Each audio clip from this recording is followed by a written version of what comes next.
मंजिल उन्हीं को मिलती है जिनके सपनों में जान होता है, पंखों से कुछ नहीं होता, हौसलों से उड़ान होता है। नमस्कार दोस्तों, मैं प्रिंस सिंह। आज डिस्कस करेंगे कि सफलता क्या है। साला हमने इतना मेहनत किया, लेकिन जीवन में सफल होते ही नहीं। ये तमाम लोगों की परेशानी है। सभी लोग चाहते हैं कि मैं जीवन में सफल हो जाऊं, अनलिमिटेड पैसा कमाऊं, अपने हर ख्वाब को, हर सपने को पूरा करूं, मेरा परिवार सुखी से रहे, मैं हर उस जगह पे जा सकूं, मैं हर उस वस्तु को खरीद सकूं जो मैं सोच रखा हूं, मेरा बंगला आलीशान हो। ये सपना सबका है, लेकिन यह साकार कैसे होगा? आइए कुछ पॉइंट पे नजर डालते हैं। देखिए, सबसे बड़ी बात कि बहुत सारे लोग चाहते हैं कि इस जीवन में मैं सफल हो जाऊं, अनलिमिटेड पैसा कमाऊं। तमाम लोग इस जीवन में सफल भी हुए हैं। सफलता के लिए सबसे बड़ी चीज होती है मेहनत, लगन, फोकस। ये चीजें अगर आपके जीवन में है तो आप बहुत जल्द ही सफल होंगे। और अगर इस दृढ़ता से है कि आज नहीं तो कल हमें सफलता को प्राप्त करना ही है, तो आप निश्चित रूप से सफल होंगे। लेकिन सफलता के लिए सबसे बड़ी चीज होती है संगति, नजरिया, फोकस और मेहनत। सबसे बड़ी बात होती है, हम बात करेंगे संगति क्या है। देखिए, सच्ची संगति है तो आपके जीवन में अगर आप सफल होते हो तो सबसे बड़ी योगदान उसकी होती है। कैसे? मैं आपको एक एग्जांपल देता हूं। अगर आप किसी कोयला के खदान में चले जाइए, जिस कोयला के खदान में आप जाएंगे तो किसी भी चीज को टच ना करिए, किसी भी चीज को छुइए ना, बिना छुए उसमें से बाहर निकलिए। जब आप बाहर निकलते हो तो देखते हो कि आपने किसी भी कोयला को, किसी भी वस्तु को आपने छुआ नहीं है, फिर भी आपका शरीर पूर्ण रूप से काला है। क्यों? क्योंकि आप कोयला के खदान में गए थे। तो आप जिस इन्वायरमेंट में हैं, उस इन्वायरमेंट में अगर आप कुछ नहीं लेना चाहे तो भी बहुत कुछ आपको मिल जाती है। दूसरी बात, अगर आप किसी इत्र के दुकान में जाते हैं, किसी परफ्यूम के दुकान में जाते हैं और किसी भी चीज को हाथ नहीं लगाते हैं, बिना हाथ लगाए अगर बाहर आप आते हैं तो भी आपका शरीर जो है इत्र की तरह सुगंधित लगेगा, सुगंध देगा। आप समझ रहे हैं? ये होती है संगति का असर। अगर मान लीजिए कोई शेर है और उस शेर को आप गिद्धड़ों के लाइन में लगा दो, उन सबके साथ लगा दो, कुछ दिन बाद आप देखोगे कि शेर की जो दहाड़ है वो दड़ के रूप में बदल जाएगी, गिद्धड़ों की तरह हो जाएगा, उसके तरह सोचने लगेगा। अगर किसी व्यक्ति को शेरों के साथ लगा दो तो कुछ दिन बाद जो उसका सोच होगा वो शिकारी की तरह हो जाएगा, कुछ दिन बाद जो होगा वो शेर की तरह हो जाएगा, अपने आप को राजा समझने लगेगा। इसका मतलब होता है, यही होती है संगति का असर। आप खुद सोचिए कि आप किस संगति में हैं। क्या आपकी संगति ऐसी है कि आप डेवलप कर सको, आप डेली बाई डेली अपने आप को निर्माण में लगा सको? आपकी जो संगति है, आपके जो यार मित्र हैं, आपके निर्माण में सहयोग कर सकते हैं कि आपके निर्माण को पीछे खींच रहे हैं, आपकी डेवलप को पीछे खींच रहे हैं? आप किस संगति में हैं, इस बात को देखिए। अगर आपकी संगति गलत है, आप अपने आप को डेवलप नहीं कर पाते हो। देखिए, रोज अगर हमें सफल होना है तो कल से आज बेहतर करना होगा। कुछ ना कुछ ऐसा करना होगा कि कल जो मेरे पास था उससे आज मैंने कुछ अधिक किया। अगर रोज हम कुछ ना कुछ अधिक करेंगे तो एक दिन हम बहुत अधिक कर लेंगे। आप समझ रहे हैं मैं क्या कह रहा हूं? देखिए, तो सफलता का सबसे बड़ी ये कारण है। दूसरी बात, आप की तमाम कमियां होती है। जैसे कोई भी व्यक्ति जो सफल हुआ है, जो असफल है या जो सफल होना चाहता है, उन सब में कुछ ना कुछ कमियां होती हैं और सभी लोग चाहते हैं कि मैं अपनी कमियां को दूर कर दूं, लेकिन कमियां दूर होती नहीं है। इसकी सबसे आसान तरीका क्या है? देखिए, अगर आपको अपने कमियों को दूर करना है तो आप सोचिए और शांति में बैठ के सोचिए और लिखिए कि आपकी क्या कमी है। किसी एक पॉइंट को आप पकड़िए, किसी एक कमी को आपको दूर करना है तो उसे पकड़िए, उसको नोट करिए कि हमारे में कमी है और उसको सुधारना शुरू करिए। ये ना कि सभी कमियों का आपने लिस्ट बना लिया और उसको सुधारने में लगा, ऐसा नहीं। किसी एक कमी को पकड़िए और उसको सुधारिए। अगर आप पूरा 100% कंफर्म है कि हाँ मेरी ये कमी सुधर गई है, तो फिर दूसरे कमी को सुधारिए। ऐसी आपकी कमियां सुधरते जाएंगी और अपने आप को निर्माण में हमेशा लगाए रहिए। ठीक है? दूसरी बात, मैंने आपको संगति के बारे में बताया है, तो क्या आप अपने संगति से सहमत हैं कि आपको डेली बाई डेली डेवलप में वो आपका सहयोग करते हैं, आपके निर्माण में आपका सहयोग करते हैं? अगर हाँ तो फिर ठीक है। अगर आप ऐसे लोगों के साथ रह रहे हैं जो आपको पीछे खींच रहे हैं, तो याद रखिए, जब आप असफल हो जाएंगे, जब आपके पास कुछ नहीं बचेगा तो वो भी छोड़ के चले जाएंगे। इसीलिए आप बेहतर इन्वायरमेंट में रहिए, एक अच्छा इन्वायरमेंट बनाइए, अच्छी संगति बनाइए और अपने आप को डेवलप करिए, ताकि जो आपके संगति में है उन्हें भी आप पे भरोसा हो, आपको भी उन पे भरोसा हो और साथ मिलकर डेवलप करिए। दूसरी बात मैं आपको बताया कि कुछ लोग होते हैं कि सोच लेते हैं कि ये हमसे नहीं होगा, ये नहीं हो रहा है तो नहीं होगा, एक आध दो बार करके छोड़ देते हैं। देखिए, जो काम है, जो सफल हुए हैं, वो किसी काम को छोड़ते नहीं हैं, उस काम को करने का तरीका को चेंज करते हैं। जैसे जीतने वाले अलग काम नहीं करते हैं, वो अलग ढंग से काम को करते हैं। आप समझ रहे हैं? मान लीजिए आपको पता होगा जो बल्ब बना, तो जो बल्ब बनाया उसने 1000 बार प्रयास किया था। जो 1000 बार के बाद जो प्रयास हुआ 1001, उसमें बल्ब बनी। क्या आपको लग रहा है मजाक चल रहा है? 1000 बार फेल होना मजाक है?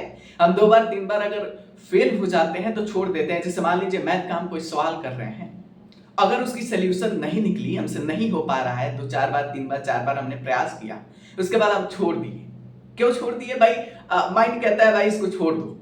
आप समझ रहे हैं? लेकिन आप समझिए, ध्यान से सुनिए, क्या आपको लगता है कि कोई व्यक्ति किसी कार्य को 1000 बार फेल हो गया है, उसके बाद भी लगा पड़ा है कि एक ना एक दिन मैं करूंगा? क्या लगता है आपको? इतनी आसान है कि हर बार फेल हो जाना, फिर उस पर ही लगे रहना? लोग क्या कहते होंगे, उनके साथ रहने वाले क्या कहते होंगे? ये तो पागल है। आप समझ रहे हैं? तो सफल होने के लिए एक सबसे बड़ी चीज होती है दृढ़ संकल्प, कि मैं इस चीज को करूंगा ही करूंगा। आज नहीं करूंगा, कल नहीं हो पाएगा, परसों नहीं होगा, लेकिन अगले दिन होगा ही होगा, और ये मुझसे ही होगा। अगर इस बात पे दृढ़ संकल्प कर लेते हैं आप, तो पक्का है कि आप सफल होंगे ही होंगे। ठीक है? अब देखिए, जितने लोग अपने जीवन में सफल हुए हैं, कोई भी अपने काम को चेंज नहीं किया। जैसे अगर मान लीजिए कि थॉमस अल्वा एडिसन बल्ब का निर्माण किए, तो ऐसा नहीं है कि 1000 बार फेल हो गया तो बल्ब को ही छोड़ दिए, चलो भाई इस काम को हटाओ, मैं दूसरा काम करता हूं। ऐसा कुछ नहीं था। वो सोच रखे थे, अपने आप को दृढ़ संकल्प के रूप में बांध रखे थे कि ये काम मुझसे ही होगा और मुझे ही करना है, और दुनिया में सबको उजाला में लाना है, और आज लाए। ऐसे ही राइट ब्रदर्स थे, जो लोगों से बोले कि मैं एक ऐसा यंत्र बनाऊंगा, ऐसा मशीन बनाऊंगा, जिससे लोग पंछियों की तरह हवा में उड़ेंगे। मैं टेबल को उड़ा दूंगा, चेयर को उड़ा दूंगा, मैं फैन को उड़ा दूंगा, मैं सबको उड़ा दूंगा। क्या लगता है आसपास के लोग जो सुने होंगे क्या कहते होंगे? बोलते होंगे ये पागल है, ये ऐसा बात करता है, आदमी उड़ा देगा, फैन उड़ा देगा, मेज उड़ा देगा। ऐसा हो सकता है? लेकिन हुआ। देखिए, राइट ब्रदर्स का मेहनत ही आज जो हम हवाई जहाजों से, एयरप्लेन से यात्रा करते हैं, आज उन्हीं का मेहनत है। क्या वो सोच लिए होते कि लोग कह रहे हैं ये नहीं हो सकता है? अगर लोग कह रहे हैं कि ये नहीं हो सकता है तो नहीं हो सकता है। अगर ऐसा सोच लिए होते तो क्या ऐसा संभव होता? नहीं। उनको विश्वास था, अपने अंदर दृढ़ संकल्प था कि मैं इस चीज को करूंगा ही करूंगा। आज सफल है। तो आपके अंदर, आप दूसरी की बातों को ना सुनिए। अगर आप दूसरी की बातों को सुनते हैं तो आपके लिए नुकसानदायक है। आप खुद सोचिए, खुद माइंड लगाइए कि क्या मैं जो कर रहा हूं, जिस रास्ते पे चल रहा हूं, उस दिन एक दिन सफल होऊंगा कि नहीं होऊंगा। आप अपने मेहनत पे विश्वास रखिए। समझ रहे हैं? देखिए, दूसरी बात, आपको मैंने संघर्ष बताया, आपको मैंने ये बताया कि आप अगर किसी कार्य को नहीं कर पा रहे हैं, कोई सवाल आपसे नहीं लग रहा है, किसी कार्य में बार बार असफल हो जा रहे हैं, तो आप उस नजरिए को चेंज करिए, आप ढंग को बदलिए, तरीका बदलिए। ये ना कि उस काम को ही छोड़ के दूसरा काम पकड़ लीजिए, ऐसा नहीं है। वो होगा क्यों नहीं? एकदम होगा। आपने सुना होगा कि जिस चीज में, इस दुनिया में जिस चीज की कल्पना हो सकती है, उसकी रचना भी की जा सकती है। आपको पता होगा, आप जानते ही हैं, आपके सामने तमाम प्रमाण हैं। क्या है? देखिए, एक समय रहा होगा, आप सोचिए ध्यान से, आप सारा भूल जाइए कि चंद्रमा पे कोई पहुंचा, अंतरिक्ष में कोई पहुंचा, या एयरप्लेन बना, या बल्ब का आविष्कार हुआ, या ट्रेन की आविष्कार हुई। इसे सब भूल जाइए, कुछ नहीं है इस समय। आप याद रखिए, ये चीजें नहीं थी।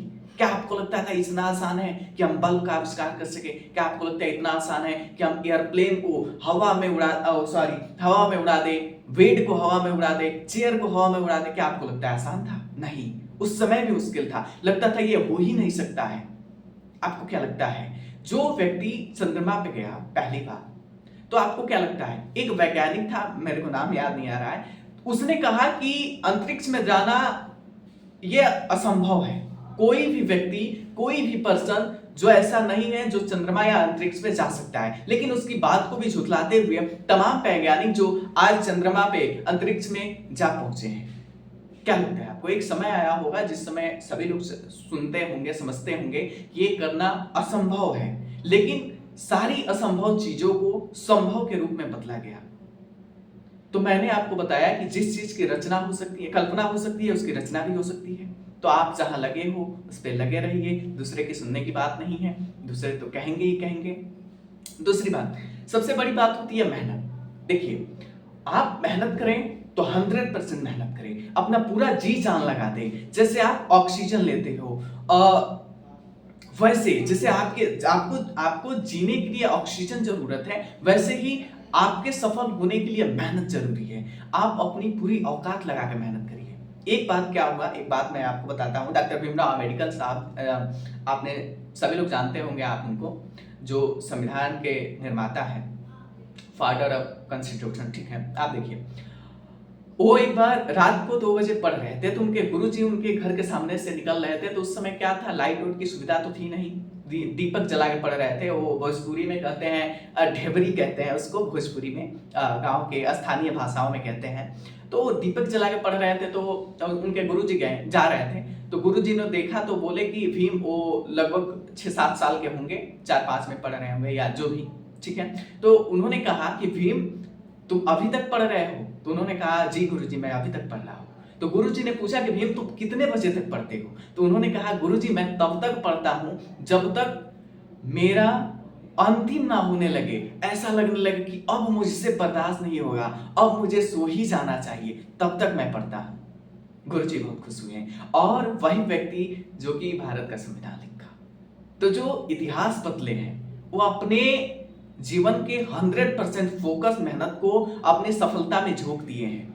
दूसरी बात देखिए, तीसरी बात मैं आपको एक और बात बताता हूं। सबसे बड़ी बात सफल होने के लिए, देखिए, आपको सबसे बेहतर बनना है, आपको राजा बनना है। आप चाहते हो कि मेरा भी साम्राज्य हो, मेरा 1000 करोड़ की फैक्ट्री हो, 2000 करोड़ की फैक्ट्री हो, मेरा एक साम्राज्य हो, मेरा एक एम्पायर हो, ठीक है। मैं आलीशान बंगले में रहूं, रोल्स रॉयल कार से चलूं, BMW कार मेरे घर के सामने लगा हो, ठीक है, फॉर्च्यूनर लगा हो, तमाम लोग वर्कर हैं मेरे घर, ठीक है। अगर ऐसा चाहते हो तो अपने मेहनत को, अपने फोकस को 100% लगाओ, 100% यूज करो। दूसरी बात, सबसे बड़ी बात यह है कि अपने जीवन के सर्वोत्तम पद उसे दो जो तुम्हारी सफलता है।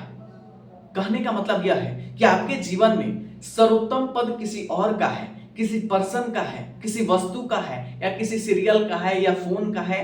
तमाम चीजें जो आपको डिस्ट्रैक्ट करती है, आपके सफलता में बाधा उत्पन्न करती है। अगर ये सर्वोत्तम पद आपके में है कि अगर आप पढ़ रहे हो, किसी का फोन आया तुरंत उठा लिए, किसी का मैसेज आया देखने लगे, या आपने पढ़ने के लिए फोन लिया तो आप रील देखने लगे, या कोई वीडियो देखने लगे, मूवी देखने लगे, तब तक आप कुछ नहीं कर पाओगे। आपके जीवन में अगर सर्वोत्तम पद सफलता का है, सफलता के प्रति मेहनत का है, तो कंफर्म है कि आप सफल होंगे ही होंगे। ये 100% कंफर्म है। अगर आप